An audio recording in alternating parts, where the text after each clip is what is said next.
Hola, soy Josh y he trabajado en diversos puestos de ciberseguridad a lo largo de mi carrera, entre ellos analista senior, analista principal, ingeniero senior y gerente de programa de ciberseguridad. También he enseñado en un colegio comunitario local y mi propio curso de ciberseguridad en línea. He pasado por muchas entrevistas como solicitante en tecnología de la información, ciberseguridad e ingeniería de software. De hecho, también he participado en la contratación de personas. Como he estado del otro lado en las entrevistas, me considero bastante bueno en ellas. Después de enviar cientos de currículums para trabajos de ciberseguridad, finalmente llega el momento decisivo. En la entrevista, recomiendo firmemente escuchar y poner en práctica la teoría que estoy por compartir. Pero las preguntas de la entrevista comienzan en esta marca de tiempo. Además de cosas básicas como estar arreglado y tener buena higiene, hay otros aspectos importantes. Existen 5 áreas clave en las que debes enfocarte al prepararte para una entrevista de ciberseguridad. Lo primero es saber responder con gracia a las preguntas de la entrevista sobre temas en los que no tienes experiencia o desconoces la respuesta. En segundo lugar, debes identificar y responder correctamente preguntas basadas en comportamiento, como cuéntame sobre un momento en que 10. Tercero, debes reconocer y abordar adecuadamente preguntas basadas en escenarios específicos de ciberseguridad. Por ejemplo, como ¿qué harías si sucediera You? Cuarto, necesitas un sólido conocimiento de la industria sobre eventos pasados y presentes. Entonces, alguien podría preguntarte, ¿cuál es tu brecha favorita? Para concluir, es esencial tener conocimientos fundamentales de marcos de ciberseguridad y entes reguladores como Instituto Nacional de Estándares y Tecnología 853, Instituto Nacional de Estándares y Tecnología 800-171, Marco de Ciberseguridad, Payment Card Industry Data Security Standard, Reglamento General de Protección de Datos, Ley de Portabilidad y Responsabilidad de Seguro de Salud. No necesitas ser un experto en estos temas, pero debes saber qué son y poder hablar de ellos al menos a un nivel avanzado. Antes de comenzar con las preguntas de la entrevista, profundizaré un poco en estas 5 áreas para preparar tu mente y que estés listo. Te sugiero que revises esta sección antes de pasar a las preguntas. El primer punto es la capacidad de responder preguntas a las que no sabes la respuesta.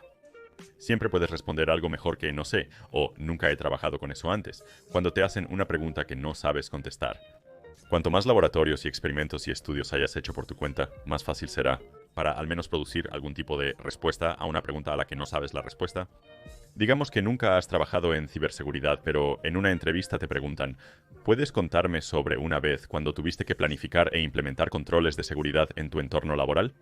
La mayoría de las personas que nunca han trabajado en ciberseguridad probablemente entrarían en pánico ante esto y simplemente dirían algo como no lo he hecho o darían una respuesta pobre o algo así. Pero si has hecho mucho trabajo de laboratorio y experimentación por tu cuenta, podrías llegar a alguna respuesta. Como, creé un entorno en Microsoft Azure y la nube y apliqué los controles Instituto Nacional de Estándares y Tecnología 853. Después podrías mencionar un control específico que aplicaste para proteger un recurso en la nube. Esta respuesta es infinitamente mejor que no tener ninguna respuesta o producir una respuesta pobre. Como alguien que contrata personal activamente estaría muy satisfecho con esta respuesta. No podría pedir más. Especialmente si la persona no ha trabajado previamente en seguridad cibernética y si te preguntas qué laboratorios hago, cómo practico. No quiero presumir, pero mi curso tiene laboratorios muy rigurosos. Mientras respondo las próximas 50 preguntas de entrevista, contestaré desde la perspectiva de un estudiante que ha tomado mi curso. Así que voy a hablar de ciertas cosas que he hecho que existen en el curso y no necesitas el curso para hacer esas cosas. Definitivamente puedes salir y, como ya sabes, emular el curso y hacerlas por tu cuenta, pero el curso las practica bien, así que si te estás preguntando cómo, de qué estoy hablando, son solo cosas que existen en el curso. El segundo punto son las preguntas basadas en comportamiento. Es crucial identificarlas e intentar responderlas usando el formato situación, tarea, acción, resultado. Situación, tarea, acción, resultado significa situación, tarea, acción y resultado, una forma de estructurar respuestas.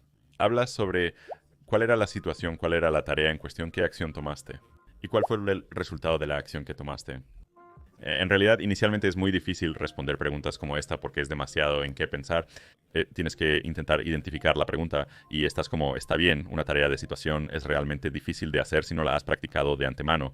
Lo recomiendo mucho ya que muchos trabajos en tecnología tienen una remuneración superior a los 100.000. Prefieren respuestas en formato estrella, así que adáptate a ello. En la próxima entrevista daré ejemplos de esto. Preguntas y cómo tratar con preguntas basadas en escenarios. Las preguntas basadas en escenarios son populares en entrevistas de ciberseguridad y buscan comprobar una de dos cosas en ti. En primer lugar, buscan evaluar si entiendes todo el ciclo de vida de la respuesta a incidentes. Además, evalúan si puedes pensar de forma integral y adecuada considerando las necesidades del negocio. Un ejemplo de una pregunta de respuesta a incidentes es que podrían decir algo como: un usuario informa que su computadora tiene malware. ¿Qué haces? Una respuesta de novato sería: eliminaría el malware y devolvería la PC, o algo así. No es la peor respuesta, pero puedes mejorarla bastante. Una respuesta correcta a esta pregunta sobre manejo de incidentes debería basarse en la guía Instituto Nacional de Estándares y Tecnología 861 para el manejo de incidentes informáticos. Entonces di algo así, ¿vale? Ahora que se ha detectado el malware, lo siguiente que haría sería analizarlo y asegurarme de que es un verdadero positivo antes de tomar cualquier acción. Una vez que determiné que era real, trabajaría para poner en cuarentena el sistema, erradicar el malware, recuperar el sistema, devolverlo al usuario y luego realizar cualquier tipo de actividades de incidentes como documentarlo y cerrar el ticket.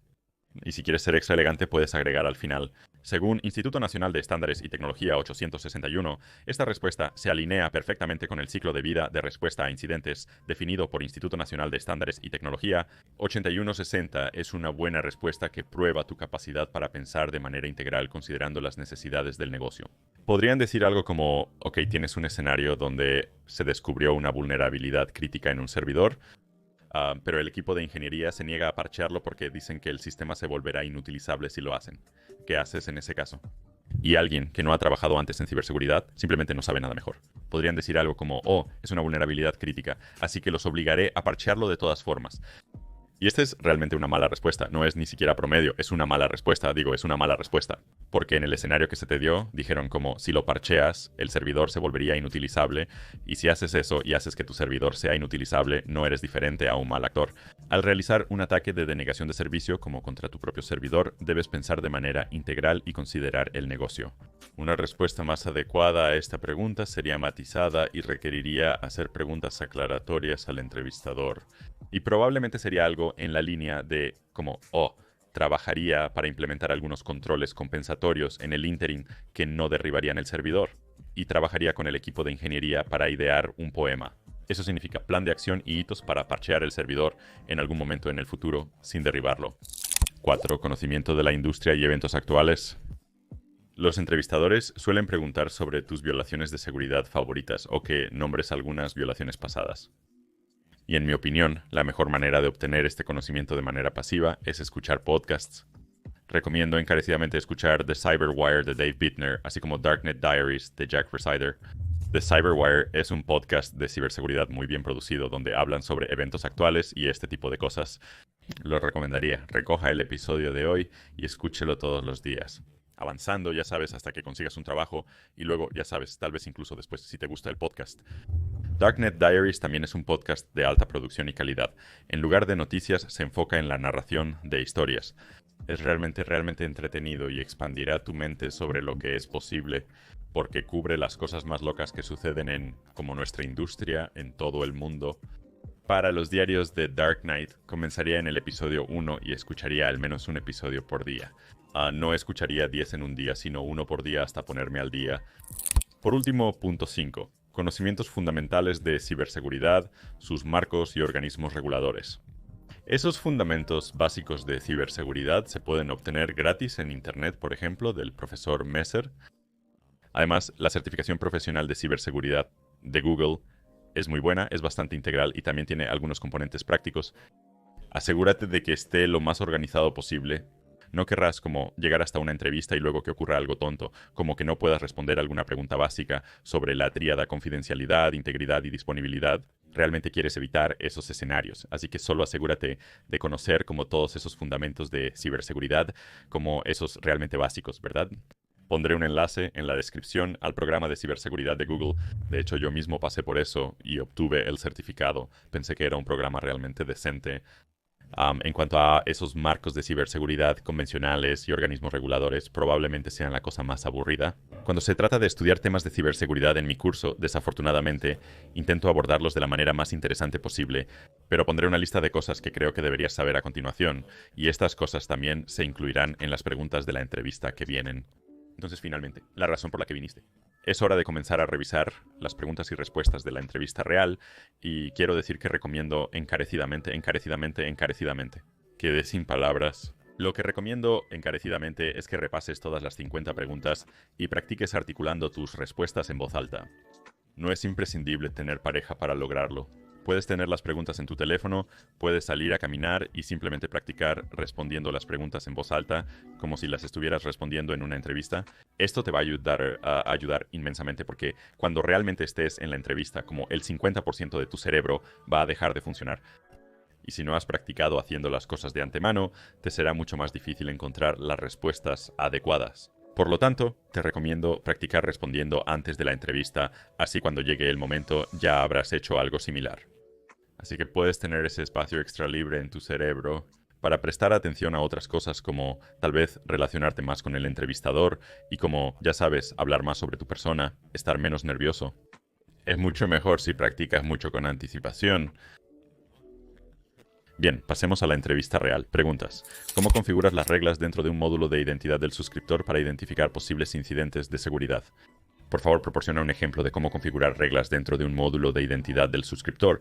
Es decir, ¿quieres crear una alerta cuando sucede algo? Primero, considera tu caso de uso como exactamente para qué quieres buscar una alerta. Eso podría ser cualquier cosa, desde accesos no autorizados hasta intentos de fuerza bruta para ver información sensible, algo así. Para nuestro ejemplo, digamos que quiero crear una alerta cada vez que alguien vea una credencial altamente sensible en el sistema de gestión de contraseñas de la empresa. Primero, debemos verificar que los registros del sistema de gestión de contraseñas de la empresa se estén ingresando correctamente en el módulo de identidad del suscriptor, porque si no lo están, no podremos crear una alerta o no podremos consultar los registros si no existen, ¿verdad? Así que necesitamos asegurarnos de que los registros existen allí. Y luego, si consideramos qué deseamos hacer, como simplemente crear una alerta. Siempre que alguien vea una contraseña altamente confidencial, como la del administrador global para Azure Active Directory, necesitamos asegurarnos de saber cómo se ve ese registro para que podamos consultarlo con éxito, si eso tiene sentido. Entonces lo que haría es en un entorno controlado. Tal vez vayamos a Changeboard y digamos necesito crear una alerta para cuando alguien observe una credencial crítica o la contraseña del administrador global, algo así. Así que podríamos tener a alguien que lo mire y luego se crearía la alerta o el registro correspondiente. Y luego podríamos ver cómo se ve el registro y luego podríamos formular nuestra consulta en torno a lo que queremos buscar en términos de registros, si eso tiene sentido. Y nuestra consulta podría ser como SQL, como el lenguaje de consulta estructurado, Custo Query Language, lenguaje de consulta Custo SPL si usas Splunk. Sea cual sea el caso, solo asegúrate de que nuestra consulta como realmente coincida ese registro que estamos buscando. Y luego, cuando lo haga, podemos implementar la regla y hacerla efectiva y luego ajustar la regla en el futuro si necesitamos hacerlo. Entonces, por ejemplo, si no queremos... Configura una alerta si detectas que alguien observa el lote y la contraseña a una hora específica del día. Quizás no queremos falsos positivos, probablemente podemos ajustar la regla de alguna manera, pero sí, así es como lo haría. Crear reglas de alerta en un módulo de identidad del suscriptor describe una situación en la que tuviste que ajustar una regla de alerta, módulo de identidad del suscriptor para reducir los falsos positivos. ¿Qué pasos tomaste? Durante mi pasantía en Login Pacific, tuve que ajustar una regla de alerta para reducir los falsos positivos mientras ayudaba a un cliente con las configuraciones de sus reglas para su módulo de identidad del suscriptor. Y estaban recibiendo un montón de alertas de malware como si aparecieran en una computadora. En realidad lo que estaba sucediendo es que estaban haciendo pruebas con un archivo ICAR. El archivo ICAR es como una cadena especial que puedes poner en un archivo de texto. Y hará que el motor anti-malware alerte por malware. Es como para fines de prueba. Pero no querían crear alertas para ese caso específico porque saben que es un archivo de prueba. Así que simplemente afinamos la regla que mira los registros reales cuando se encuentra malware y especificamos que si era un archivo ICAR como ICAR existía en la cadena, entonces no devuelva ningún resultado o posteriormente no genere una alerta para eso o cree un incidente. Guíame a través del proceso de respuesta a incidentes que seguiste para un incidente de seguridad específico en un trabajo anterior. ¿Qué herramientas utilizaste? Entonces, un proceso de respuesta a incidentes en el que estuve involucrado. Yo era un pasante. Estaba trabajando como pasante en Login Pacific y estaba respondiendo a un incidente con muchos intentos de fuerza bruta a una máquina virtual que estaba expuesta a la Internet pública. Para manejar este incidente lo trabajé siguiendo la guía Instituto Nacional de Estándares y Tecnología 861 de manejo de incidentes informáticos. Entonces, esos pasos preparatorios ya estaban implementados, porque el módulo de identidad del suscriptor se levantó correctamente y teníamos alertas configuradas y todo. La fase de detección se activó y operó adecuadamente ya que se generaron las alertas correspondientes. Y luego esa es como una sección de análisis, como mi análisis contendría. Mi análisis consistía en cómo asegurarme de que las alertas reales fueran positivas y no era el cliente haciendo algo o algo interno con alguien probando. Entonces, una vez que verifiqué que era realmente tráfico malicioso desde el Internet público, trabajé en la fase de contención, que consistía en crear una regla de grupo de seguridad de red. Eso es algo así como una regla de firewall en la nube que realmente bloqueó ese tráfico malicioso o cualquier tráfico realmente desde el Internet público.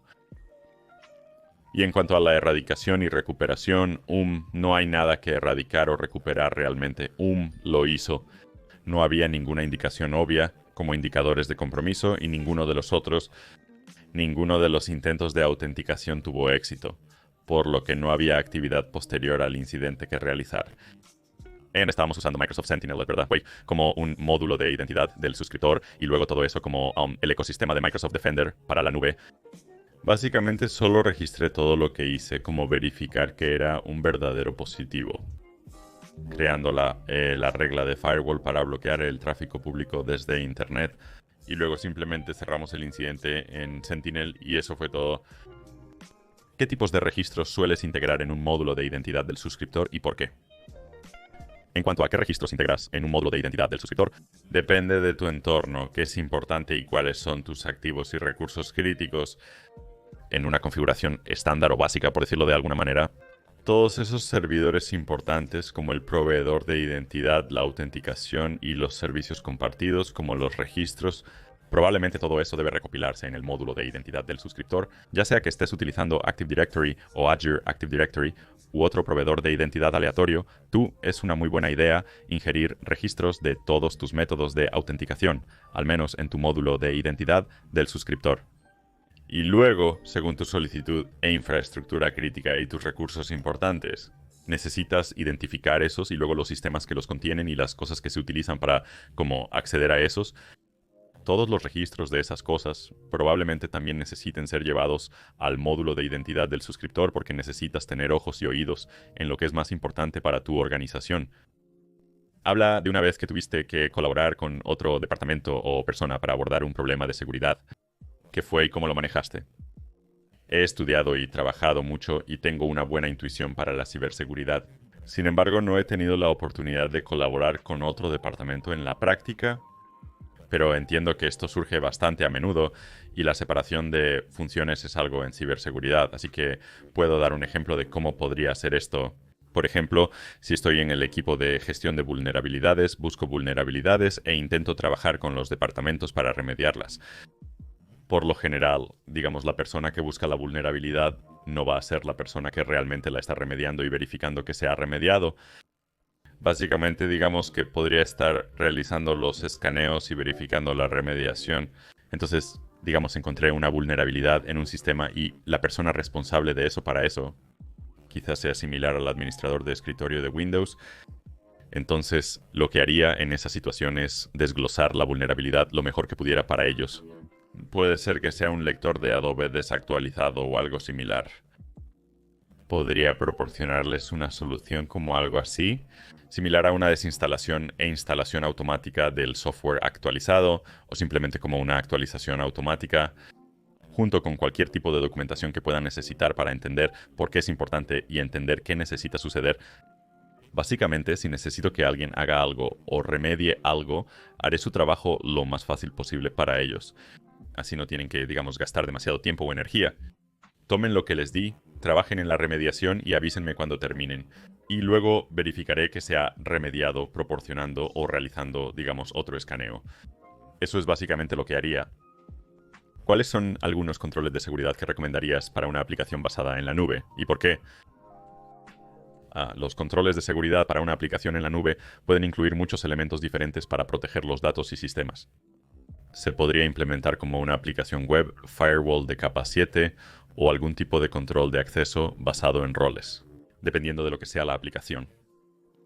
Definitivamente registro y monitoreo de algún tipo de proveedor de identidad. Es crucial contar con un sistema de respaldo y recuperación en caso de imprevistos.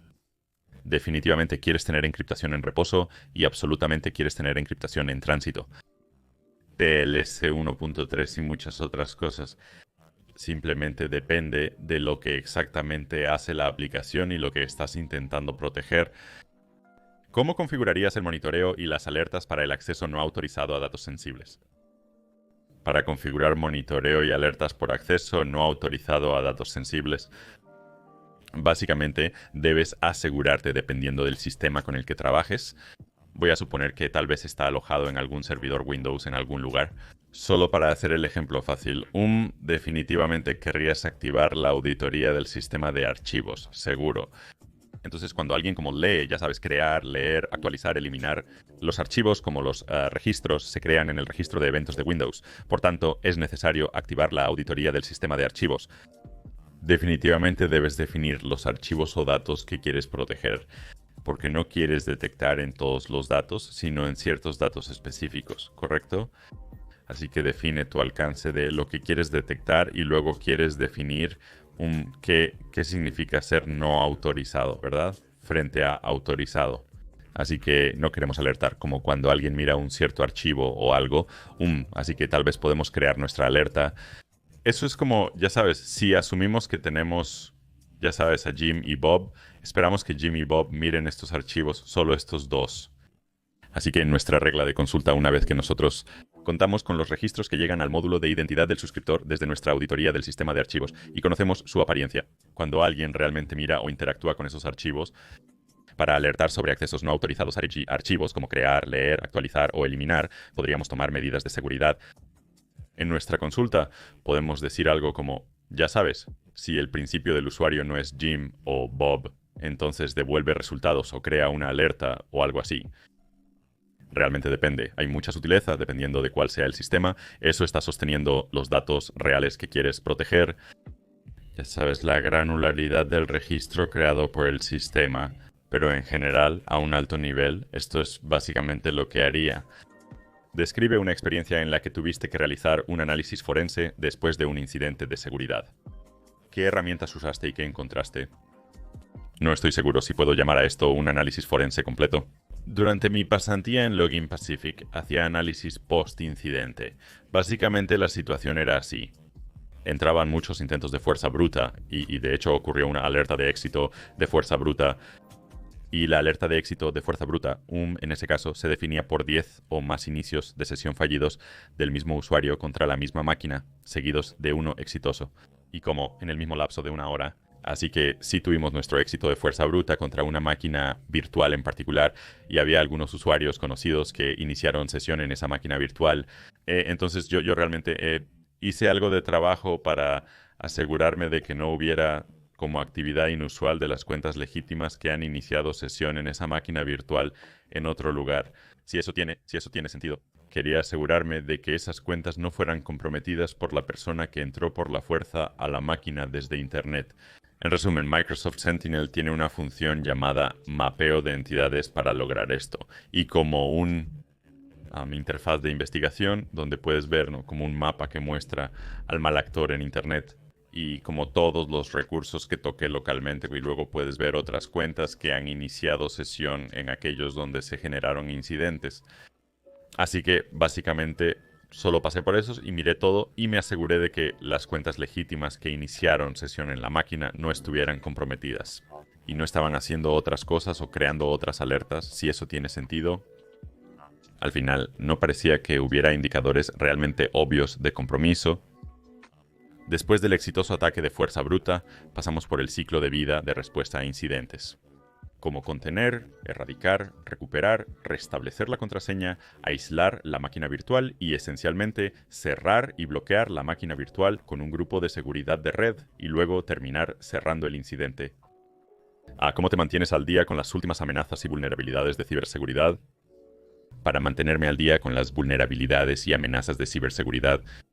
Principalmente me gusta escuchar el Cyberwire diariamente. Son bastante rápidos informando, realmente de alta calidad, y tiendo a escucharlos todas las mañanas sin falta. Me mantiene al día con la industria. En conjunto con eso me gusta seguir a CISA en Twitter. Suelen publicar bastante rápido, incluso más rápido que el Cyberwire. Así que sí, Twitter y el Cyberwire Daily. Cuéntame sobre una ocasión en la que tuviste que remediar una vulnerabilidad complicada. ¿Qué era y qué hiciste? Una vez tuve que remediar una vulnerabilidad complicada. Esto sucedió durante mi pasantía en Login Pacific. La vulnerabilidad complicada era que los clientes usaban Microsoft Key Vault, un administrador de contraseñas empresariales nativo de la nube de Microsoft Azure, pero era el punto final ya que estaba expuesto en Internet público, y la solución o la remediación para eso sería como aplicar lo que se llama un punto final privado, que esencialmente quita el punto final de Internet público y lo hace accesible solo para el backend en los clientes, como a través de su red virtual. Entonces esa parte es como algo trivial. Esa parte es algo trivial, pero la parte difícil de eso es, necesitas asegurarte, como otros sistemas que resultan estar usando la bóveda de claves, también necesitan estar configurados para como no conectarse a través de Internet, sino a través del backend. Si eso tiene sentido, realizamos las configuraciones requeridas, como aplicar el punto final privado y activar el firewall para que el punto final de la bóveda de claves unidad de medida no se pudiera alcanzar mediante Internet público. Y hicimos nuestras pruebas, todo parecía funcionar bien. Y luego esencialmente tuvimos la vulnerabilidad remediada una vez que se aplicó con éxito el punto final privado. Cuéntame sobre una vez que identificaste una vulnerabilidad de seguridad en tu organización, cómo la descubriste y qué acciones tomaste para remediarla. Este será mi primer trabajo en ciberseguridad, aún no lo he hecho profesionalmente. He realizado varios laboratorios de gestión de vulnerabilidades, así que puedo hablar un poco sobre ellos. Estaba configurando un laboratorio para practicar la gestión de vulnerabilidades, crear algunas máquinas virtuales en Azure, instalar algunos títulos de software antiguos en ellas, como versiones antiguas de Firefox, versiones antiguas de Adobe Reader. La acción que tomé para esto, configuré OpenVAS, también conocido como Greenborn, y escaneé mi máquina virtual, como hice el escaneo con credenciales para descubrir cualquier vulnerabilidad que pudiera encontrar. Claro, encontró el software desactualizado que le instalé. La acción que tomé fue que actualicé uno de los títulos de software, como actualicé Firefox a la versión más reciente. Desinstalé la versión antigua de Adobe Pro. Yo realmente lo volví a escanear como un rehecho, un escaneo acreditado para verificar que las cosas se han remediado. Y el resultado fue que las vulnerabilidades se remediaron y yo pude obtener una mejor intuición de cómo funcionaba la gestión de vulnerabilidades. ¿Puedes relatar una situación en la que tuviste que responder a un incidente de seguridad crítico? Guíame a través de los pasos que tomaste desde el descubrimiento hasta la resolución, así respondiendo a un incidente de seguridad crítico. Básicamente, la situación fue que estaba haciendo mi pasantía en Login Pacific. Estábamos haciendo algunos ejercicios de mesa de respuesta a incidentes y básicamente la situación era un incidente. Se activó por una gran cantidad de flujos maliciosos entrantes desde Internet.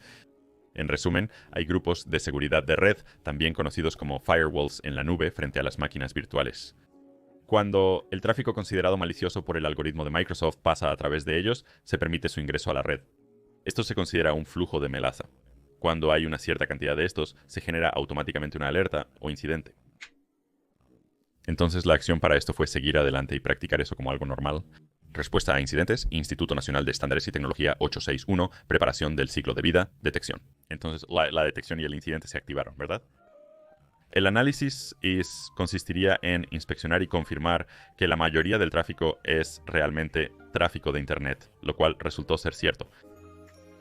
Y luego esos pasos de contención y erradicación que consistieron en bloquear el grupo de seguridad de la red para dejar de permitir que ese tráfico malo aleatorio de Internet entre.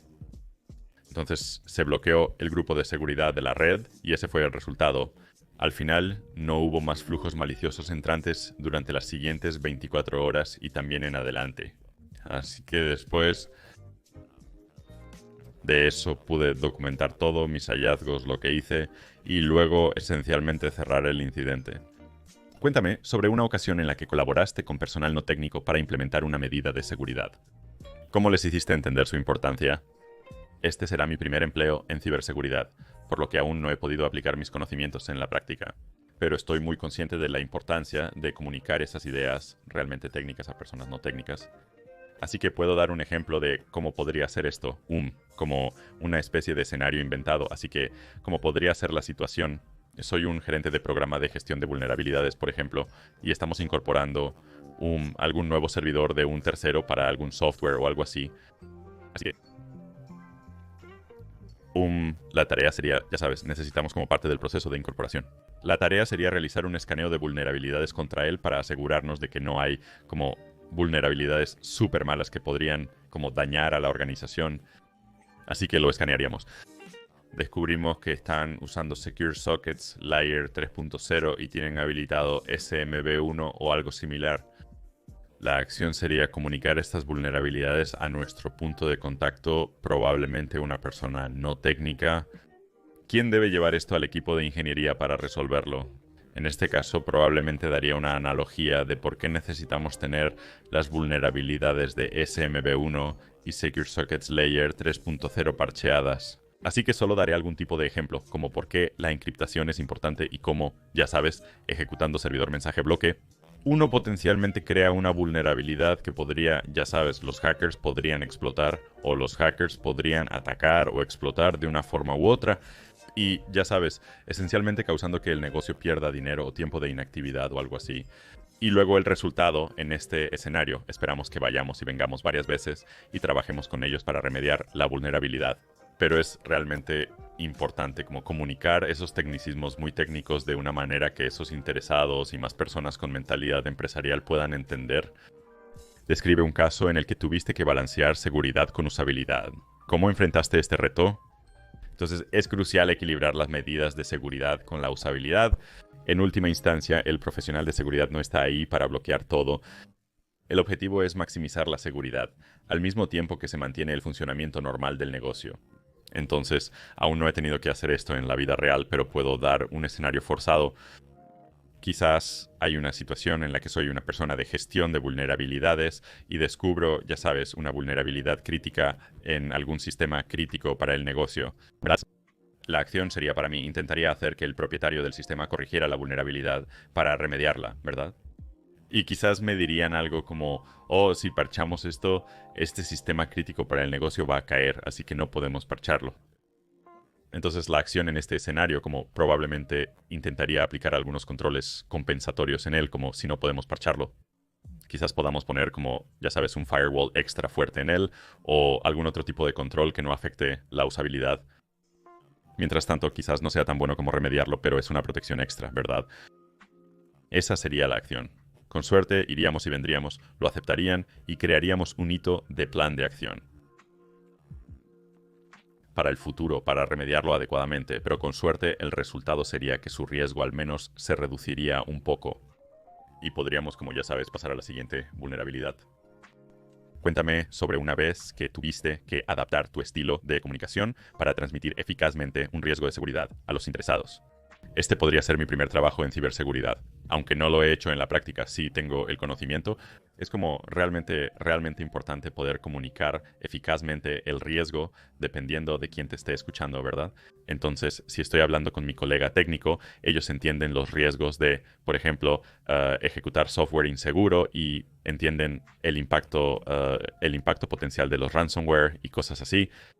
Pero si estoy hablando con la alta dirección o alguien en la suite ejecutiva, la situación es que hay alguna vulnerabilidad que nos hace susceptibles al ransomware. Podría tener la tarea de convencerlos de eso o podría tener la tarea de transmitirles el riesgo en términos de como una cantidad en dólares o ya sabes, reputación o algo así, cuantificándolo de una manera para ellos donde tenga sentido desde un punto de vista empresarial. Espero que el resultado de esto sea que entiendan y tal vez vean las cosas desde mi punto de vista como cualquiera que sea mi solicitud si necesito más presupuesto o algo así. Pero hablar en el idioma que tu audiencia entiende es realmente importante en ciberseguridad y tecnología en general. Soy muy consciente de eso. ¿Me puedes describir una situación en la que tuviste que priorizar un proyecto de seguridad sobre otro? ¿Qué factores consideraste al decidir? Entonces, al priorizar proyectos de seguridad en competencia, probablemente solo los evaluaría desde una perspectiva económica. La acción a tomar sería evaluar dos proyectos. Uno de ellos podría ser la implementación de autenticación de múltiples factores, autenticación de múltiples factores. Digamos, el otro proyecto es crear un inventario de activos de hardware y software, ¿verdad? Porque eso es parte de los controles dentro de Internet seguro, ¿verdad? Eso es un control de seguridad. Miraré ambos y veré cuánto tiempo tomaron ambos e intentaré encontrar una forma de ver cuánto están protegiendo. La organización dice, este es nuestro y este es un número arbitrario. Implementar autenticación de múltiples factores puede ahorrar alrededor de $1 millón al año. Pero crear un buen sistema de gestión de activos en funcionamiento, tal vez eso como ahorra 300,000 al año o algo así. En autenticación de múltiples factores toma cerca de un mes para implementar, mientras que el sistema de inventario requiere 3 meses. En este caso, económicamente hablando, autenticación de múltiples factores tiene más impacto, por lo que desde el punto de vista empresarial tiene sentido priorizar los esfuerzos para implementar autenticación de múltiples factores primero. Y en el mejor de los casos, el resultado sería, se reduce más el riesgo que de otra manera, y luego más dinero es como potencialmente, sabes, prevenido de ser perdido o ahorrado de, sabes, la correcta priorización de tareas. Cuéntame sobre una vez que tuviste que aprender rápidamente una nueva tecnología o herramienta de seguridad para resolver un problema inmediato. ¿Cómo lo hiciste? Esta es una respuesta poco convencional. La situación era que realmente quería entrar en ciberseguridad. Por eso tuve que aprender mucha tecnología lo más rápido posible. Particularmente tecnología de seguridad, metodologías y temas similares. Así que básicamente, esa es la situación, la tarea. Simplemente decidí hacerlo mejor para crear como un calcetín en miniatura, como un centro de operaciones de seguridad en miniatura en la nube y crear una red de miel. Así que creé un montón de recursos en Azure, como muchas máquinas virtuales, cuenta de almacenamiento de Azure Key Vault, yo. Aprendí cómo iniciar una instancia de Azure o Microsoft Sentinel, que es el módulo de identidad del suscriptor nativo en la nube de Microsoft, y exponer todo a Internet. Dejar que sean atacados por actores malintencionados y simplemente pasar y practicar la respuesta a incidentes y aprender lo que necesito aprender para responder a incidentes. Y luego asegurar todos mis dispositivos o todos mis recursos en la nube. Y el resultado fue que lo pude hacer. Aprendí bastante, tuve algunas cosas interesantes para poner en mi currículum y finalmente pude conseguir esta entrevista. Describe una experiencia donde contribuiste al desarrollo o mejora de la política de seguridad de una empresa. En realidad, este podría ser mi primer trabajo en ciberseguridad, así que aún no he tenido que hacer esto. Pero reconozco la importancia de tener una política de seguridad. Porque en la política de seguridad debería detallarse como qué estás intentando proteger y cómo lo proteges en cualquier tipo de política de seguridad. Entonces, ¿qué haría si tuviera que hacer esto?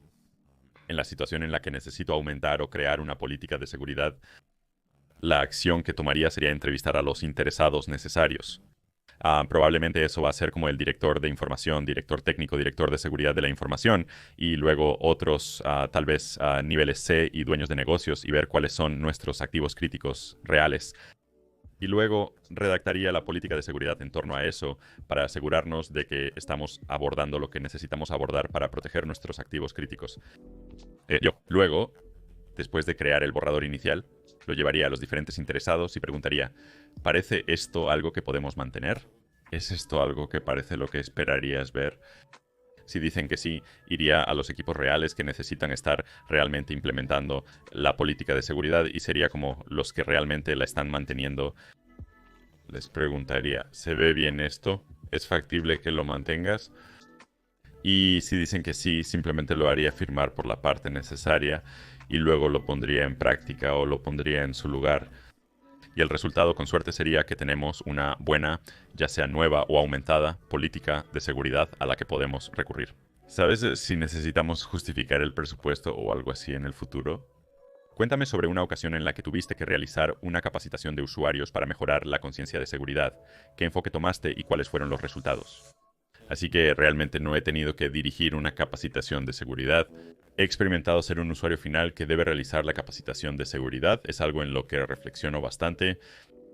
Así que si yo fuera el encargado de dirigir la capacitación, probablemente lo que haría sería tomar, digamos, un enfoque más positivo y tratar de recompensar a las personas por completar su capacitación.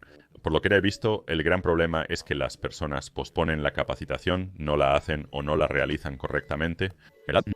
Entonces, ¿qué haría yo? Trataría de asegurarme de que la capacitación sea absolutamente tan interesante como sea posible, como podría usar saber antes.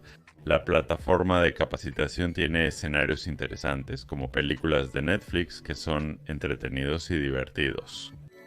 Consideraría recompensar a individuos y departamentos por completar la capacitación antes de tiempo, si es factible. Y para las personas que se quedaron atrás o no la completaron, yo haría como buenos acercamientos a ellos.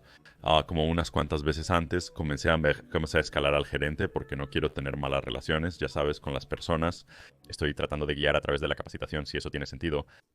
Así que esperemos que el resultado sea como un aumento medible en el cumplimiento en términos de capacitación, con suerte.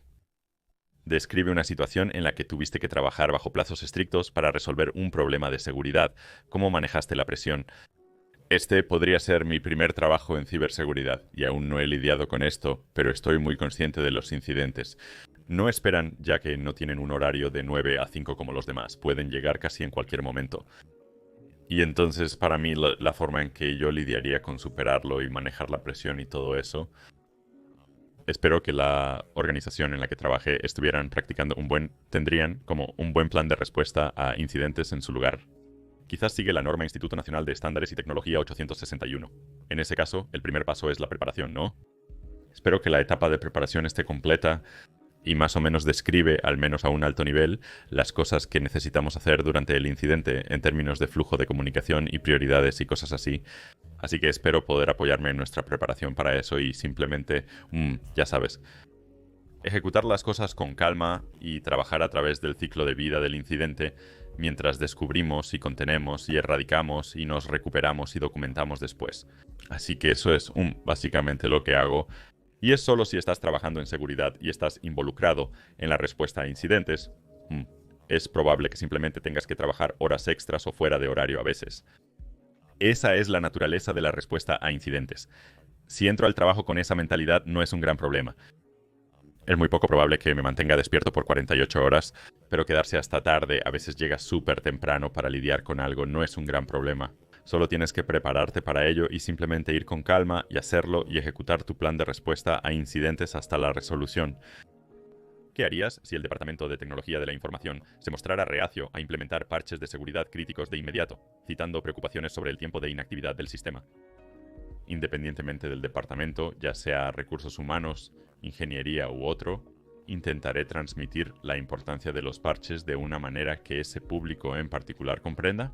Con recursos humanos podría discutir sobre el riesgo, su mitigación y la importancia de estos temas, en términos de pérdida monetaria y otras cosas que podrían ser un detrimento para el negocio. Quizás dar algunos ejemplos de situaciones en las que se han producido grandes violaciones debido a la falta de parches y cuál fue el resultado de eso. Y tratar de al menos hacerles entender en ese sentido. Y si están súper empeñados en no parchearlo y estoy siendo como seriamente bloqueado, dependiendo de la organización, podríamos hacer algo como conseguir que ese departamento en particular asuma el riesgo y como acepte el riesgo en el caso de que algo malo suceda.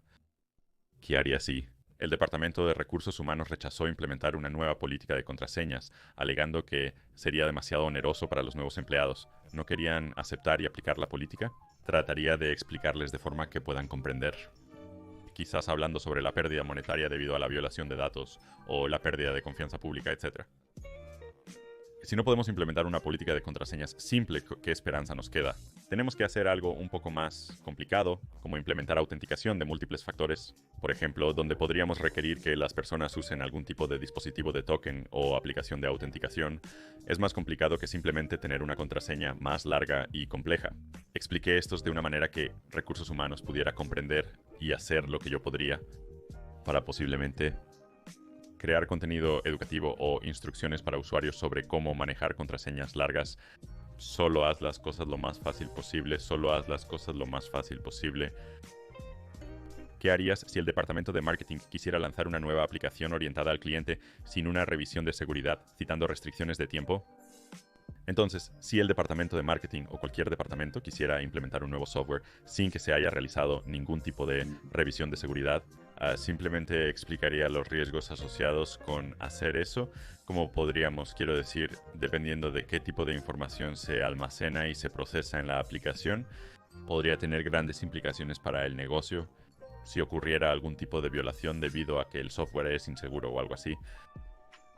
Si realmente no quisieran hacer una revisión de seguridad, podría ir al proveedor del software, porque a menudo hay algún tipo de sección pública de confianza en su sitio donde hablan sobre el cumplimiento que realizan y como las rigurosas pruebas de seguridad. Tal vez realizan una gestión de vulnerabilidades trimestral o tienen un informe Service Organization Control 2, tipo 2, de su plataforma que podemos consultar. Haría lo mejor que puedo. Como si no quieren hacer una revisión, vería si el proveedor tenía algo. Si el proveedor no tenía nada y el departamento de marketing no quería hacer una revisión, intentaría obtener respaldo de mi jefe si pudiera. Y dependiendo de la organización, podría intentar hacerlos. Si definitivamente no lo aceptaran, intentaría que asumieran el riesgo. Solo para tener evidencia de que yo y mi departamento intentamos hacer nuestro trabajo. ¿Qué harías si el departamento de finanzas se opusiera al costo de una solución de seguridad recomendada? ¿Te piden que encuentres una alternativa más barata? Si algún departamento se opusiera al costo de una solución de seguridad propuesta, pidiéndote que consigas algo más barato, realmente depende de cuál sea el sistema actual. Estamos protegiendo y practicando una mejor higiene de seguridad, ya sea por requisito legal o no. Suponiendo que podamos llegar a un acuerdo sobre ello, no es algo que tengamos que tener. Podría intentar idear algo como quizás un control diferente, como un control compensatorio, que tal vez no sea tan bueno como el otro, pero aún así proporciona cierta protección, reduciendo un poco el riesgo a un costo reducido.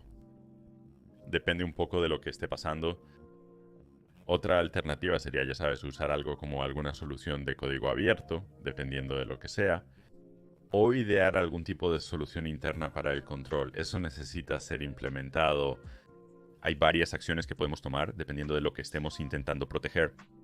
Si hay leyes y reguladores involucrados, ¿cuánto margen de maniobra tenemos? Pero probablemente se nos ocurra algún tipo de control compensatorio como mínimo.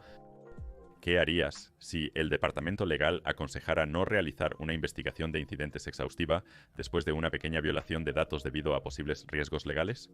Si el departamento legal no quisiera investigar exhaustivamente un incidente, sería una gran señal de alerta para la organización. Y dependiendo de mi posición, puede que tenga que hacerlo. Depende, ¿verdad? Porque si esto es como el Departamento de Defensa y la Seguridad Nacional está en cuestión, yo podría tener que convertirme en un informante, ¿verdad? Todo depende de la situación.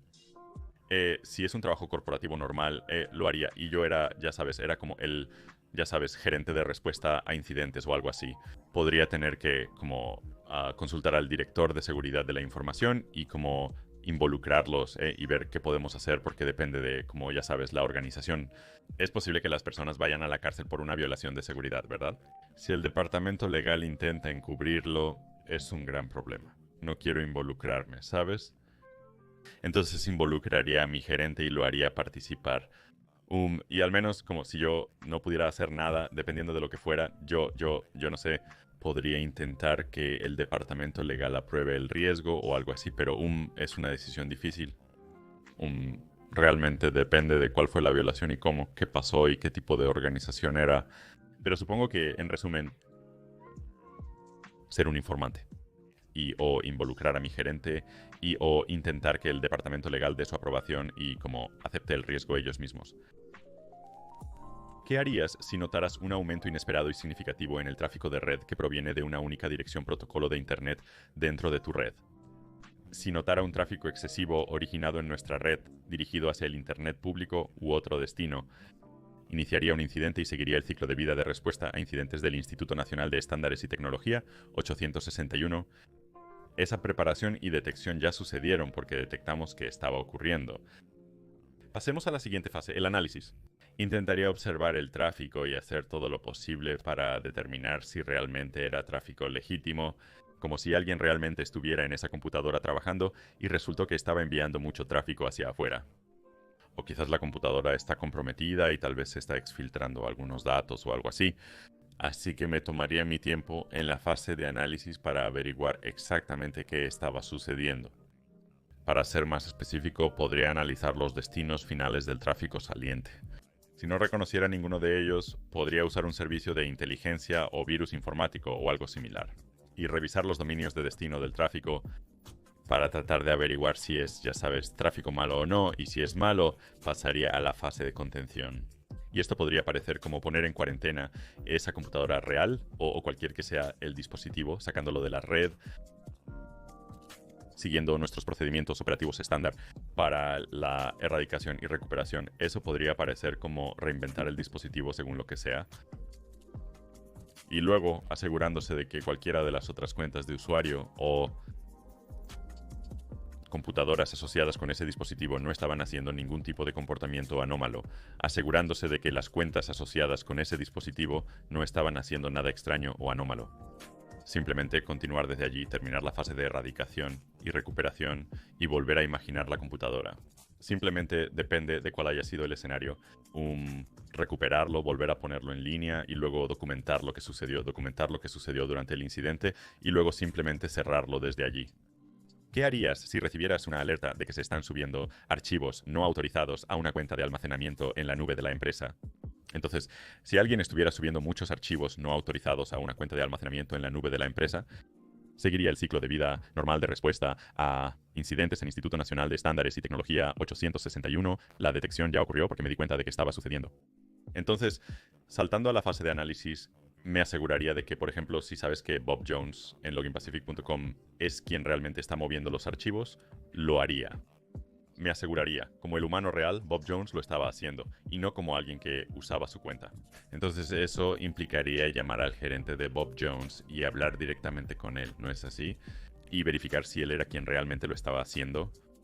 Si lo era, avanzaríamos hacia las fases de contención, erradicación y recuperación. La contención de eso podría simplemente parecería decirle a Bob que deje de hacer eso, erradicación y recuperación. Eliminar los archivos no autorizados o borrarlos realmente depende de qué son los archivos y cuán sensibles son. Y si mover los archivos allí como constituyó una violación real o no, el alcance del incidente podría expandirse. En resumen, todo depende del sistema y de la información en cuestión. En el caso de que fuera la cuenta de Bob Jones, pero no era realmente Bob Jones quien lo hizo. Esta cuenta fue comprometida y el alcance del incidente se expandió. Tendríamos que, ¿sabes? Hacer contención, erradicación, recuperación como contención en la cuenta. Eso podría parecer deshabilitar la cuenta mientras está deshabilitada.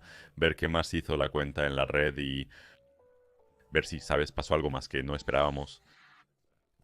Y luego simplemente avanzar a través del resto del ciclo de vida, de respuesta a incidentes como erradicación, recuperación, lo que sea que parezca. Si la cuenta estaba comprometida, puedes deshacer las acciones realizadas desde ella.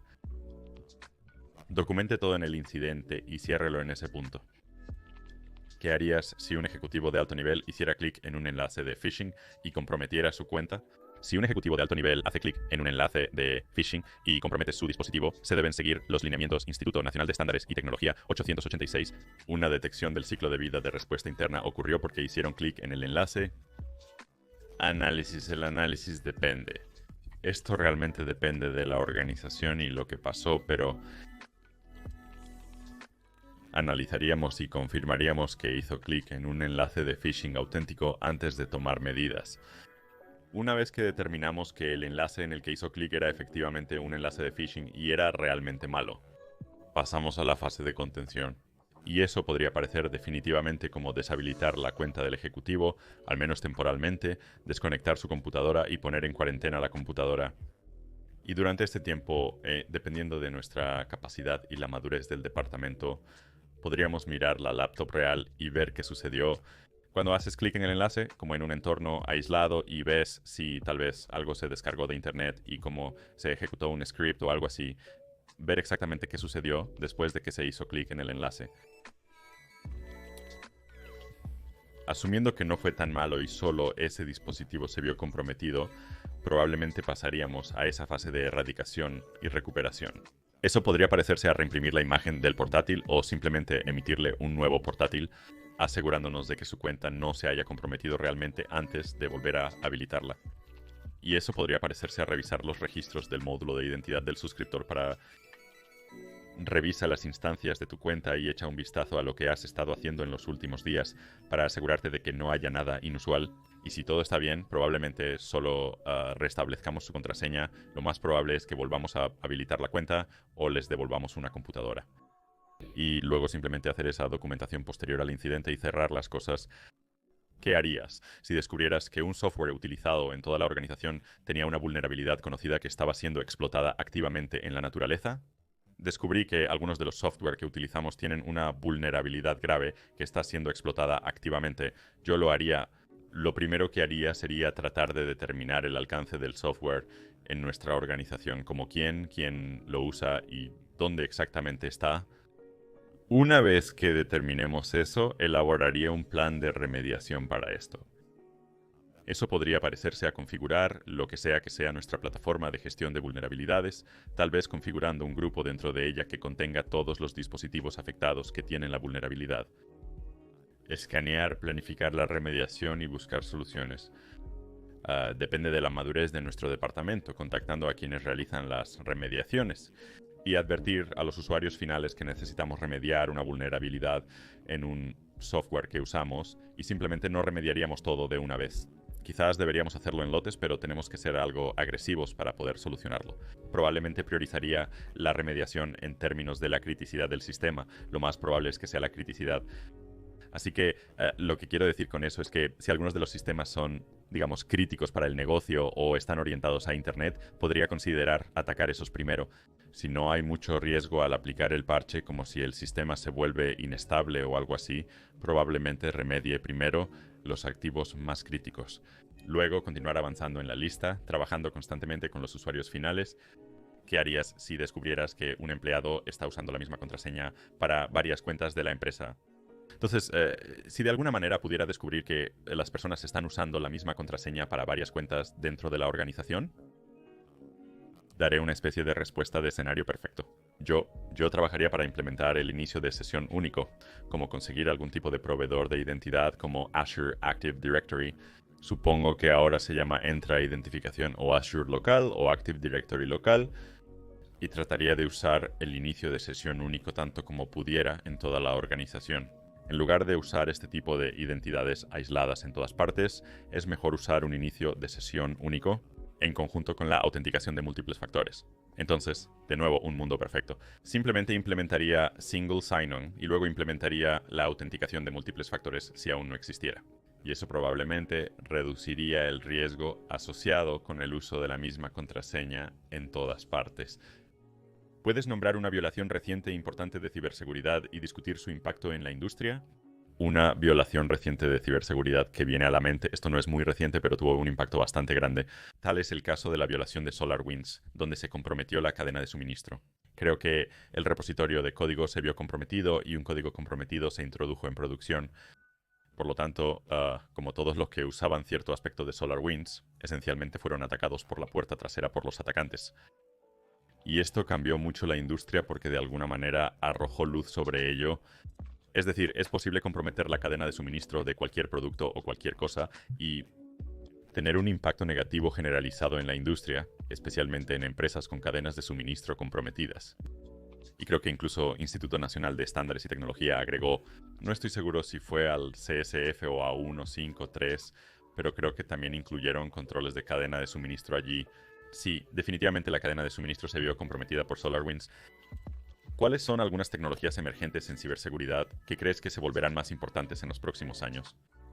Entonces, algunas tecnologías emergentes que creo que serán importantes, definitivamente la inteligencia artificial y el aprendizaje automático. No puedo hablar de esos temas en profundidad, pero sé que se ha avanzado mucho en ellos recientemente. Como el, ya sabes, advenimiento de chat, Generative Pre-trained Transformer y Generative Pre-trained Transformer 4. Y como esas otras herramientas geniales como difusión estable y viaje medio, hay muchas aplicaciones que están saliendo. Ambos lados se verán afectados, tanto los buenos como los malos. Otra cosa que me viene a la mente es IoT, aunque no es necesariamente como realmente nuevo, pero IoT, con IoT, trae muchas cosas como trae tus propios dispositivos, bring your own device para trabajar. Existen múltiples consideraciones adicionales para implementar controles de seguridad adecuados y proteger los datos. En resumen, inteligencia artificial, machine learning y dispositivos IoT son áreas clave. ¿Cómo ha impactado el auge del trabajo remoto en la ciberseguridad? ¿Qué medidas crees que deberían tomar las organizaciones para mitigar nuevos riesgos? Entonces, el auge del trabajo desde casa definitivamente está impactando la seguridad, especialmente en el sentido de que se está volviendo más descentralizado. Es decir, las personas no están en la oficina. Por lo tanto, es un poco más desafiante asegurar sus dispositivos. Con el trabajo remoto hay que considerar muchos dispositivos móviles, ya sea que traiga su propio dispositivo o uno proporcionado por la empresa. No puedes. Es un poco desafiante controlar como la ubicación física de donde está trabajando el empleado. Por lo tanto, se deben considerar muchos factores para la gestión de aplicaciones y protección de datos en dispositivos móviles. Eso necesita ser considerado bastante y los controles apropiados necesitan ser ya sabes, tomados en consideración y desplegados. Esencialmente, las organizaciones deberían enfocarse en la capacitación del usuario final, ya que aunque cuenten con los mejores controles técnicos y administrativos de seguridad, estos no serán efectivos si los usuarios no están adecuadamente entrenados. Pero si tus usuarios finales son ciberanalfabetos, ellos no saben qué es una buena higiene cibernética y no pueden reconocer un correo electrónico de phishing. Eso va a como no negar completamente. Pero como ya sabes, los controles no van a funcionar una vez que alguien realmente, como sabes, hace clic en un enlace de phishing. Creo que se debe poner mucha energía en la formación del usuario final y luego, ya sabes, los controles apropiados para dispositivos móviles. ¿Cuáles son algunas de las regulaciones clave que afectan las prácticas de seguridad cibernética en su país o industria? ¿Cómo impactan en su trabajo? Este será mi primer trabajo en ciberseguridad. No he tratado directamente con estos organismos reguladores en el ámbito laboral, pero estoy muy consciente de ellos. Y algunos que vienen a la mente son el Reglamento General de Protección de Datos. Eso es la Regulación General de Protección de Datos, que establece que si almacenas o procesas datos que son propiedad de ciudadanos de la Unión Europea, debes asegurarte de cumplir con el Reglamento General de Protección de Datos, ya sea que estés operando en la Unión Europea o en América o en algún otro lugar, solo necesitas tener eso en cuenta. Algunos otros serían Ley de Portabilidad y Responsabilidad de Seguro de Salud y Payment Card Industry Data Security Standard. Ley de Portabilidad y Responsabilidad de Seguro de Salud es para si almacenas o procesas información de salud electrónica protegida, necesitas asegurarte de tener los controles apropiados en lugar. Y ya sabes, las necesidades de registro deben estar a la par como se describe en la regla de seguridad y privacidad. Y luego, Payment Card Industry Data Security Standard, si almacenas o procesas cualquier tipo de datos del titular de la tarjeta, necesitas, ya sabes, asegurarte de tener los controles apropiados en lugar para cumplir con el cumplimiento de Payment Card Industry. Así que solo hay un par de organismos reguladores de los que deberías estar al tanto. ¿Puedes discutir un tema de ciberseguridad que haya estado en las noticias recientemente? ¿Cómo crees que influirá en la industria? Así que esto no es como un incidente particular, pero recientemente, con el avance de la inteligencia artificial, es cada vez más fácil crear deepfakes, tanto visuales como auditivos. Y tal como un video en vivo, de algo que parece real pero en realidad es falso. Incluso antes de que esto existiera, ya había un problema con como las campañas de desinformación y la propagación de propaganda e información general. Eso no es realmente cierto. Mezcla eso con los deepfakes y solo se va a convertir en un problema cada vez mayor. Es solo otra preocupación más para la gente en línea. Entonces, sí, diría que la desinformación alimentada y amplificada por la inteligencia artificial y el aprendizaje automático. ¿Sigues algún podcast, blog o influencer de ciberseguridad? ¿Qué has aprendido de ellos? Entonces, en términos de podcast, me gusta escuchar el CyberAir Daily. Es una agradable y alta calidad de noticias diarias, donde lo uso para mantenerme en contacto con la industria. Otro que me encanta es Darknet Diaries de Jack Rhysider. Es excelente porque amplía mis horizontes y lo que es posible en ciberseguridad y el tipo de violaciones que han ocurrido en el pasado. Y en cuanto a los youtubers, me gusta seguir a Josh Matticor en YouTube. Habla sobre cómo entrar en la ciberseguridad y da muchos proyectos interesantes. También sigo a Sandra en YouTube. Nicole Gerald. Todos son excelentes recursos que me gusta seguir solo para mantenerme en contacto con la industria. ¿Qué opinas sobre la brecha de habilidades en ciberseguridad? ¿Cómo se puede abordar? Entonces, la brecha de habilidades en ciberseguridad es un problema, pero creo que se está abordando lentamente. Básicamente la idea es que hay muchos trabajos disponibles y hay muchas personas que quieren trabajar en esos trabajos, pero no saben cómo, digamos, cerrar la brecha. Desde, ya sabes, tener seguridad plus hasta realmente, ya sabes, poder ser contratado como algún tipo de analista de seguridad o algo así. Y se está haciendo mucho trabajo en este campo. Google, IBM y Microsoft están ofreciendo certificaciones integrales para ayudar a las personas a cerrar la brecha y ser contratados. Y luego hay otros como, ya sabes, personas tipo youtuber también que hacen cursos específicamente diseñados para dar a las personas la experiencia práctica necesaria para ayudarles a cerrar la brecha desde Security Plus hasta poder trabajar realmente. Así que creo que una vez que más y más personas hagan estas cosas y se vuelva más y más común realmente seguir esos tipos de programas o rutas de cursos, creo que va a ayudar para cerrar esa brecha y llevar a las personas a donde necesitan estar, donde realmente pueden comenzar a trabajar en ciberseguridad. ¿Puedes discutir sobre una reciente vulnerabilidad de software que tiene implicaciones generalizadas? ¿Cómo se podría haber mitigado? Lo primero que me viene a la mente es la vulnerabilidad de Log4j, aunque no fue tan reciente, porque fue como realmente grande y algo así como en tu cara, en términos de como las noticias, eso es donde ellos. Una biblioteca de Java tenía una vulnerabilidad y mucha gente la usaba, así que está prácticamente en todas partes. Creo que permitía la ejecución remota de código.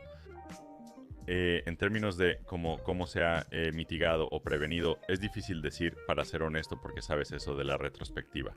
Pero probablemente una función de seguridad de aplicaciones más fuerte para los desarrolladores, como un programa de gestión de vulnerabilidades mejorado, podría haberlo detectado.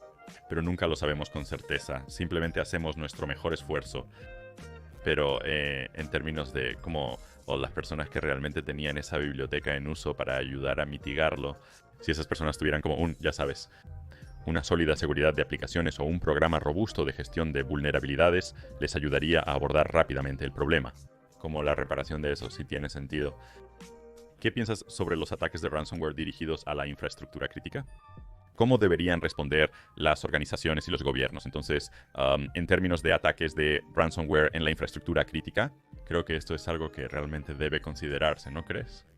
Y creo que la infraestructura crítica es como un gran objetivo para los estados nacionales, ya sea para la guerra cibernética o la guerra cinética real. Es solo algo que necesita ser tomado en consideración cuando esos estados nacionales están haciendo modelado de amenazas para su seguridad nacional, ¿verdad? La infraestructura crítica es crucial. Entonces, para responder a estos ataques de ransomware, creo que las personas o las naciones deberían ser proactivas al respecto, ¿verdad? Ya sea que eso signifique, ya sabes, establecer sitios de emergencia o redundancia para lidiar con el ataque de ransomware después del hecho, junto con la capacitación del usuario final, como los usuarios normales o quienes operan la infraestructura crítica real. Pienso que deberían ser sometidos a un programa de entrenamiento riguroso, porque como esa es una de las principales defensas contra el ransomware, es como el usuario final y como la capacitación del usuario. Sí, tal vez también ejercicios de mesa, como simular ataques de ransomware. Responder efectivamente a ellos también sería un buen paso a seguir. ¿Cómo ha impactado la adopción de dispositivos Internet de las cosas en la seguridad cibernética? ¿Puedes discutir algún incidente reciente o vulnerabilidades relacionadas con Internet de las cosas? La adopción de dispositivos Internet de las cosas ha ampliado significativamente la superficie de ataque en ciberseguridad, porque los fabricantes originalmente se preocupaban más por la funcionalidad y las ventas que por la seguridad de estos productos, ¿verdad? Agregar seguridad, como siempre, es solo un centro de costos, ¿cierto? Entonces tenemos como un montón de dispositivos que se están lanzando que potencialmente son inseguros o son difíciles de parchear una vez que están en la naturaleza. Es como aumentar la superficie de ataque en todas partes. En cuanto a incidentes o vulnerabilidades recientes, nada súper reciente viene a la mente. Pero sé que hubo algún incidente donde había como un niño, como niños, como un animal de peluche que puede como grabar tu voz o algo así y como almacenarlo en la nube. Pero hubo como alguna violación con esos donde alguien pudo... Creo que no puedo recordar si pudieron acceder a las grabaciones de voz reales que el animal de peluche grabó o algo así. Pero hay todo tipo de cosas, como esta por ahí. Como una especie de dispositivo Internet de las cosas inseguro donde los datos terminan siendo filtrados ya sea al público en general o a algún tipo de actor malicioso o algo así. Pero sí, hay muchos de esos casos. Por favor, explique los componentes clave del marco de ciberseguridad, Instituto Nacional de Estándares y Tecnología. Entonces, el marco de ciberseguridad Instituto Nacional de Estándares y Tecnología es básicamente solo un marco que describe en 5 pasos de alto nivel cosas que puedes hacer para ayudar a la higiene de seguridad de tu organización. Entonces, eso es identificar, proteger, detectar, responder y recuperarse de incidentes de seguridad. Y como cada una de estas 5 áreas, hay muchos más subtemas y subáreas de cosas que puedes implementar para aumentar la postura de seguridad de tu organización y responder a incidentes de seguridad. ¿Cuál es la diferencia entre Instituto Nacional de Estándares y Tecnología 837 y Instituto Nacional de Estándares y Tecnología 853?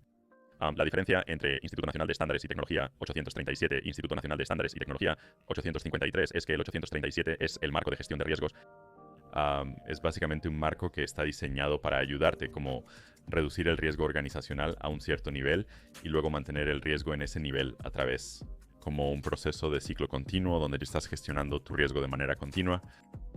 Y el 853 es el catálogo de control de seguridad y privacidad.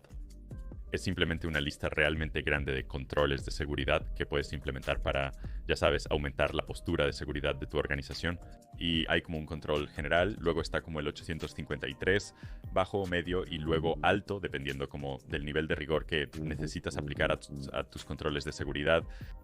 Entonces, por ejemplo, si estás trabajando en defensa, donde sabes que la seguridad es primordial, tu organización, sea cual sea, podría requerirte implementar controles altos que son súper seguros. Si reduce el riesgo, manténlo al mismo nivel para 837 y el catálogo de control para 853. ¿Cómo difiere el cumplimiento de Payment Card Industry Data Security Standard del cumplimiento de Ley de Portabilidad y Responsabilidad de Seguro de Salud? Payment Card Industry Data Security Standard difiere de Ley de Portabilidad y Responsabilidad de Seguro de Salud, en que Payment Card Industry es un estándar de seguridad de datos para tarjetas de pago en la industria. Y Ley de Portabilidad y Responsabilidad de Seguro de Salud es la Ley de Portabilidad y Responsabilidad de Seguro de Salud y se ocupa de proteger la información de salud protegida electrónica o simplemente la información de salud protegida. Si tu organización almacena o procesa información de tarjetas de crédito, es probable que debas cumplir con Payment Card Industry. Y si almacenas o procesas algún tipo de información de salud protegida, necesitas investigar sobre ley de portabilidad y responsabilidad de seguro de salud y asegurarte de tener los controles necesarios en su lugar, como la regla de seguridad y la regla de privacidad para asegurarte de que cumples con ley de portabilidad y responsabilidad de seguro de salud. Y si recibes una violación en cualquiera de estas áreas y almacenas o procesas ese tipo de datos y no estabas cumpliendo, probablemente vas a estar sujeto a grandes multas. ¿Puedes explicar qué son los controles Centro de Internet Seguro y dar un ejemplo de cuándo podrían aplicarse? Entonces, Centro de Internet Seguro significa Centro para la Seguridad de Internet y los controles Centro de Internet Seguro consisten en 18 familias de control de alto nivel. Puedes implementar medidas en tu organización para disminuir riesgos, mejorar la seguridad e higiene, entre otros aspectos. Entonces, el proceso para aplicar realmente los controles depende de tu organización, para ser honesto, porque no todos los controles van a ser aplicables. Por ejemplo, existe una familia de controles que funciona como un inventario de software o algo similar. Pero si de alguna manera tu organización, como, no, ya sabes, no usa software, por ejemplo, como tal vez ni siquiera necesitas usar ningún control de ese control. Familia. Así que depende un poco de ti. Creo que hay como una publicación especial del Instituto Nacional de Estándares y Tecnología que puedes usar específicamente para elegir controles de seguridad, pero no recuerdo cuál es de memoria.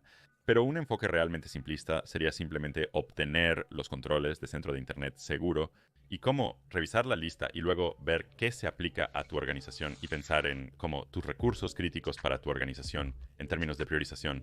Y luego simplemente revisa la lista de controles y ve que tiene sentido y luego elige controles que ayudarían, ya sabes, a aumentar tu postura de seguridad y reducir el riesgo. ¿Cómo afecta el Reglamento General de Protección de Datos al almacenamiento y transferencia de datos para organizaciones fuera de la Unión Europea? Así que no creo que el Reglamento General de Protección de Datos realmente afecte el almacenamiento y transmisión de datos fuera de la Unión Europea.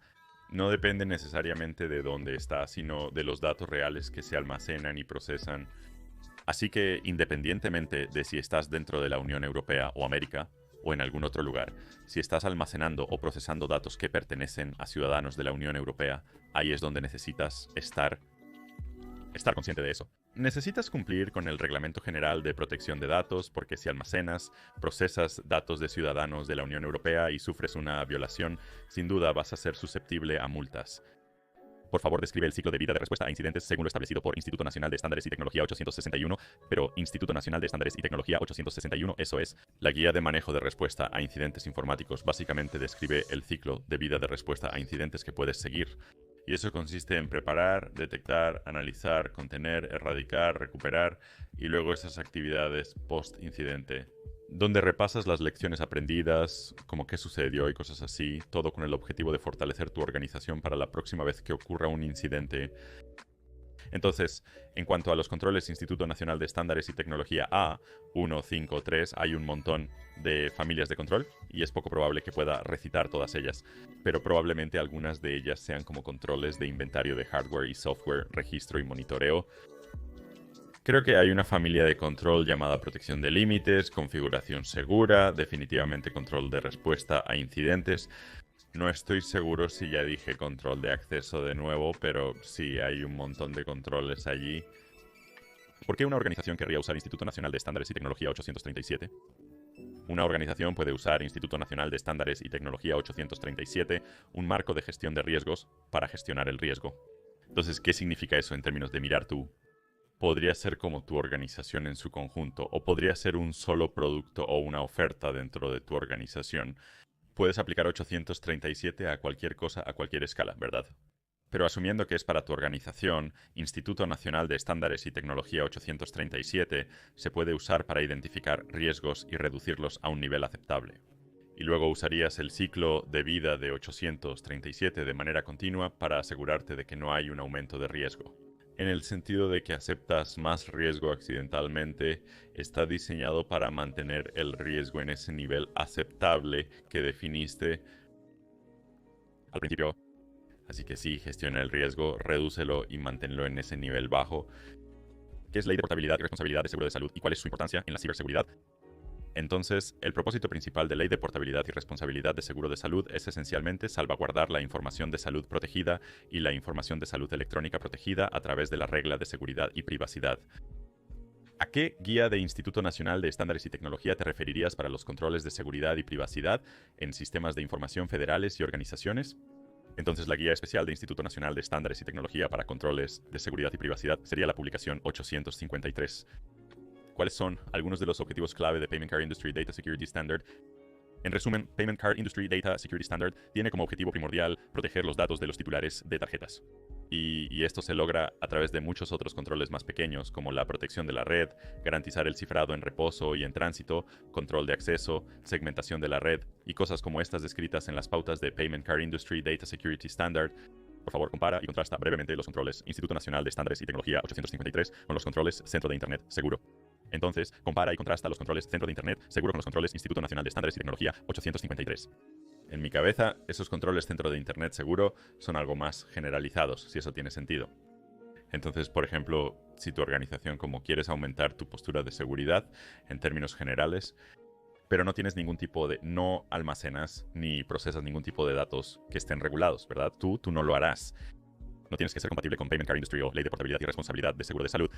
Podría ser una buena idea simplemente revisar la lista de controles de Centro de Internet Seguro y aplicar lo que tenga sentido solo para aumentar generalmente tu postura de seguridad. Mientras que esos controles Instituto Nacional de Estándares y Tecnología 853 pueden ser exhaustivos, como hay Instituto Nacional de Estándares y Tecnología 853. Bajo, medio y alto, donde alto es como un control realmente estricto que cubre muchas áreas. Y el gobierno federal, creo que en algunos casos, requerirá Instituto Nacional de Estándares y Tecnología 853, ya sabes, bajo, medio y alto, dependiendo de para qué sea la aplicación. Entonces, en resumen, 853 puede ser más exhaustivo.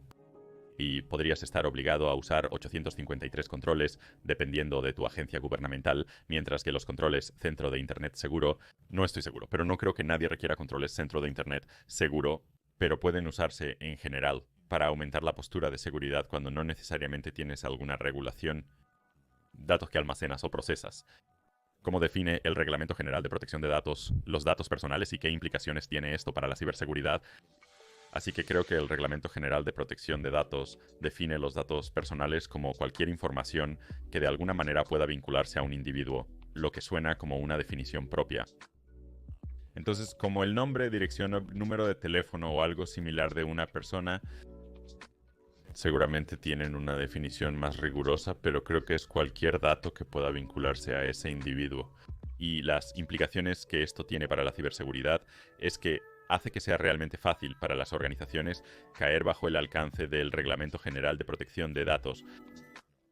Si está almacenando o procesando datos de ciudadanos de la Unión Europea, esto es relevante. Así que es solo algo que necesitan considerar. Porque si sufres una violación y estás en el alcance del Reglamento General de Protección de Datos y no cumples con el Reglamento General de Protección de Datos, seguro vas a ser multado. Así que es solo algo de lo que las organizaciones necesitan estar conscientes para las organizaciones que almacenan y procesan información de salud electrónica protegida. ¿Cuáles son algunos de los riesgos asociados con el incumplimiento de la conformidad con Ley de Portabilidad y Responsabilidad de Seguro de Salud? ¿Cuáles serían las métricas de ciberseguridad útiles para informar sobre el cumplimiento de Ley de Portabilidad y Responsabilidad de Seguro de Salud? Cualquier cosa que infrinja las reglas de seguridad o privacidad probablemente esté prohibida. Describe un montón de cosas que necesitas considerar o que deben estar en su lugar para cumplir con el cumplimiento de Ley de Portabilidad y Responsabilidad de Seguro de Salud. Podrían ser cosas como tu plan de respuesta a incidentes y cualquier incidente que haya ocurrido, duración del registro o la retención de, ya sabes, archivos de registro relevantes como cuánto tiempo se retienen. Solo cosas como estas, cosas que caen bajo las dos reglas que necesitan estar en lugar para el cumplimiento. Cualquiera de esas cosas probablemente sea importante para fines de informes de cumplimiento. ¿Cuáles son algunos de los principales objetivos del Marco de Ciberseguridad Instituto Nacional de Estándares y Tecnología? Los objetivos principales del Instituto Nacional de Estándares y Tecnología, CSF, el Marco de Ciberseguridad, es aumentar la seguridad, higiene en una base continua y ayudando a la organización a responder mejor a las amenazas e incidentes. En resumen, Instituto Nacional de Estándares y Tecnología, CSF, consiste en identificar, proteger, detectar, responder y recuperar. En cada una de estas áreas, describe ciertas cosas que puedes hacer para aumentar tu capacidad en esa área si tiene sentido. Entonces, en este CSF es como un marco. Bueno, es un marco, ¿verdad? Y puedes usar otros controles para lograr la cosa de la que está hablando. Entonces, ¿cómo identificar? ¿Cómo identificar uno bajo eso? Enumera cosas y luego puedes elegir cosas incluso de los controles Centro de Internet Seguro o puedes elegir cosas de los controles Instituto Nacional de Estándares y Tecnología 853. ¿Y cómo? Enchufarlos aquí, con el fin de cómo aumentar tu capacidad para identificar, ¿verdad? Y lo mismo para proteger, detectar, responder, recuperar. Puedes mezclar y combinar controles de diferentes conjuntos o tomarlos todos de Centro de Internet Seguro. No debería decir que no importa, pero depende de las necesidades de la organización, ¿verdad? Básicamente proporciona un marco de lo que necesitas hacer. Puedes usar eso como un análisis de brecha de dónde estás ahora, dónde te gustaría estar en el futuro.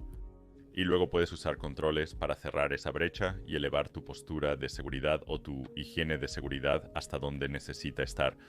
Recomiendo practicar varias veces cada una de estas preguntas de entrevista. No necesariamente necesitas a otra persona para leer y responder las preguntas. Recomiendo tomar tu teléfono y salir a caminar o sentarte en tu habitación para relajarte.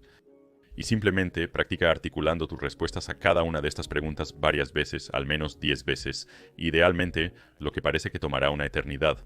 Pero una vez que realmente entras en la entrevista, es como si tu coeficiente intelectual se redujera a la mitad y simplemente dejas de funcionar muy bien. Pero sí, si pasas por la acción de practicar tus respuestas a estas, será mucho más fácil responder a estas preguntas o preguntas similares que te puedan hacer. Y realmente va a liberar mucha de tu capacidad cerebral para concentrarte en otras cosas, como no estar tan nervioso y relacionarte bien con el entrevistador. Y cómo hacer otras preguntas te va a ayudar mucho si practicas responder a estas preguntas de antemano.